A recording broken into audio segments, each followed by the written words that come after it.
என்னிடத்தில் ஜோசியம் கேட்க வந்த ஒருவர், அம்மா நான் 100% உழைச்சா கூட எனக்கு 40% கூட எனக்கு பலன் இல்லை, உயரதிகாரியே எனக்கு புரிஞ்சிக்கல, எனக்கு பின்னாடி வந்தவனுக்கெல்லாம் ப்ரமோஷன் இருக்குது, எனக்கு ஒன்றுமே நடக்க மாட்டேங்கிறது, அதை பற்றி கேட்டாலும் அது என்னோடய சொல்லுக்கு எடுப்பு இல்லை, நான் பேசாமல் வேலையை பிஸ்னஸ் பண்ணுறேம்மா அப்படின்னு கேட்டு நான் சொன்னேன், அப்பா நீ இப்போ வேலையை விட வேண்டாம், வேலையை விடக்கூடாது, அது எவ்வளோ சம்பளம் குறைவாக இருந்தாலும் எவ்வளோ உனக்கு அது கஷ்டமாக இருந்தாலும் அதை கெட்டியாக பிடிச்சிக்கோ தயவு செஞ்சு.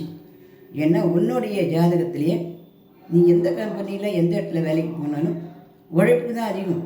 அதாவது உழைப்பு 100% இருந்ததுன்னா நீ சொல்கிறது 100% உண்மை தான். 40% 50% தான் உனக்கு அந்த சம்பளமோ அந்த கௌரவமோ கிடைக்காது. அது என்னமோ நிஜம்தான். ஆனால் அது இப்படியே இருந்துடாது. இந்த 2 வருஷம் கழித்து உனக்கு தசை மாறுது.